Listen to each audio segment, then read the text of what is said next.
Hello दोस्तों। कुछ दिन पहले हमारे एक एसएमई ओनर दोस्त ने मुझसे पूछा कि मेरा इतना टर्नओवर है, मेरा इतना स्टॉक है और मेरे कुछ प्रॉब्लम्स हैं, तो इसका मैं सॉल्यूशन कैसे निकालूं।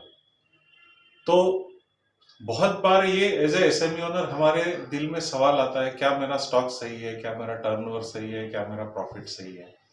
तो आज हम एक छोटे से एग्जाम्पल से समझने की कोशिश करते हैं कि कैपिटलाइजेशन क्या होता है और कैसे हमें ये समझना है कि क्या हमारा स्टॉक सही है या नहीं है, या हमारा सेल्स सफिशिएंट है या नहीं है।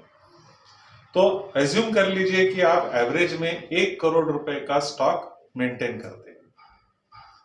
उसके बाद दूसरा आपको चीज जो आइडेंटिफाई करना है कि मेरा रोटेशन क्या है। रोटेशन का मतलब हमने स्टॉक खरीदने के बाद स्टॉक बेच के वो उधारी पे अगर बेचा है तो हमारे कस्टमर ने पैसा देने तक हमको कितना समय लगता है। तो एज्यूम कीजिए कि वो हमारा समय है 2 महीना। तो इसका मतलब क्या हो गया कि साल भर में हमारा जो स्टॉक का रोटेशन है वो कितने बार घूमेगा। 2 महीने में एक साइकिल कंप्लीट होती है, मतलब साल भर में 6 साइकिल कंप्लीट होगी। मतलब 1 करोड़ रुपए का स्टॉक अगर मैंने लिया, वो 2 महीने के बाद पैसे आएंगे, फिर से मैंने 1 करोड़ का स्टॉक बेचा, ऐसे करके अप्रोक्सीमेटली मैंने 6 करोड़ का स्टॉक बेचा।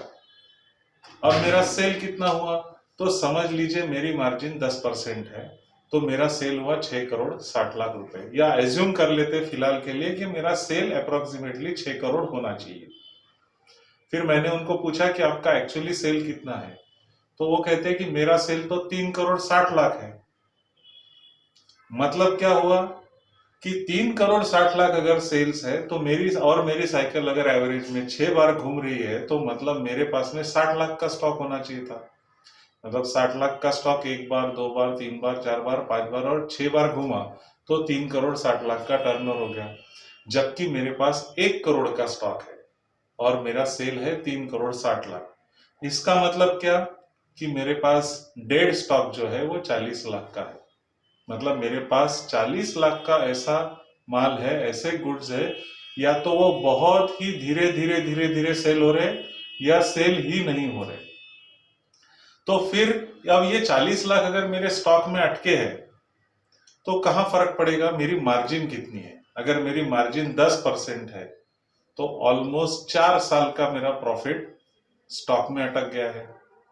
इसका फिर आगे प्रॉब्लम क्या होते हैं कि हम बहुत अच्छे से हमारे वॉल्यूम्स ग्रो नहीं करते, क्योंकि हमको आज हम जितना सेल कर रहे हैं उससे ज्यादा अगर सेल करना है तो कुछ पैसा खुद का भी डाल के हमको ग्रोथ करनी पड़ेगी। वो पैसा कहाँ अटका हुआ है, स्टॉक में अटका हुआ है।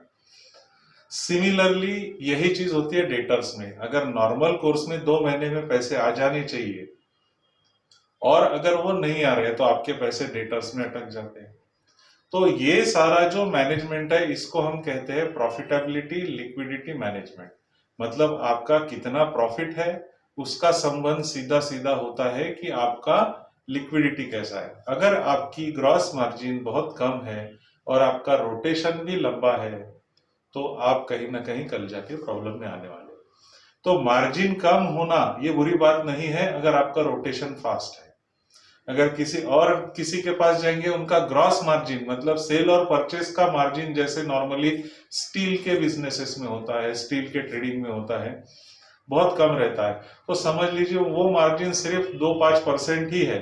लेकिन आपका साइकिल अगर 15 दिन का ही है कि आपने माल बेचने के बाद आपको नॉर्मली 15 दिन के अंदर पैसे आ रहे हैं, 1 महीने के अंदर पैसे आ रहे हैं, तो आपका जो मार्जिन है ऑन पेपर जो है वो 5% पर मंथ हो गया। मतलब अगर उतने में ही आपका साइकिल घूम रहा है 1 महीने में, तो 60% आप रिटर्न कमा रहे हैं और उसके बाद आपके खर्चे हैं। तो एज ए एसएमई ओनर हमको ये समझना है कि फर्स्ट इंपॉर्टेंट थिंग इज कि हमारा रोटेशन बहुत फास्ट होना चाहिए। इसका मतलब स्टॉक बेचना या हम जो भी काम कर रहे हैं वो जल्दी खत्म होके जल्दी पैसे मिलना, ये जितना हमारा फास्ट होगा उतना ही जितना पैसा हम बिजनेस में लगाएंगे उस पे हम रिटर्न ऑन इन्वेस्टमेंट ज्यादा से ज्यादा कमाएंगे। इसका मतलब हम कम मार्जिन में भी काम कर सकते हैं। कम मार्जिन में काम करेंगे तो नेचुरली आगे जाके हमारे वॉल्यूम्स बढ़ सकते हैं। तो as a SME owner, first thing you should really focus on is what is your rotation and what is your margin.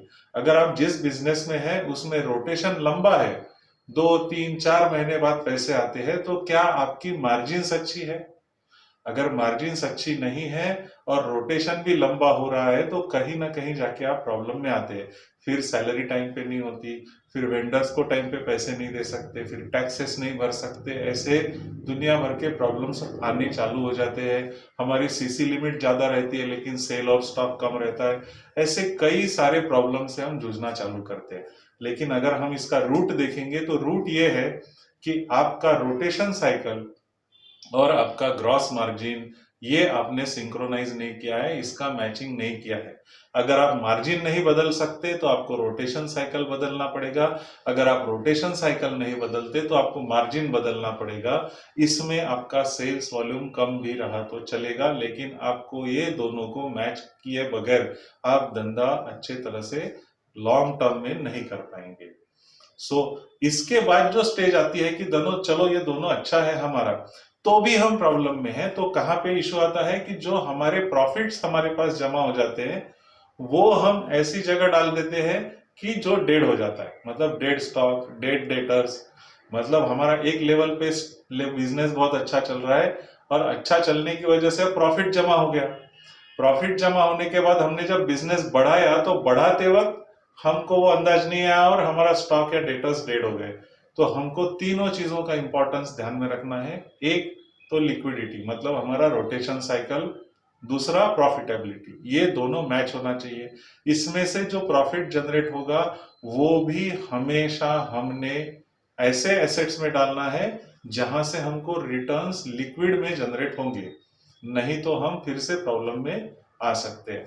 मुझे लगता है ये तीनों चीजों का अगर हम ध्यान रखेंगे तो हम हमेशा स्टेडी ग्रोथ करेंगे बिजनेस में। Wish you a very happy balance sheet.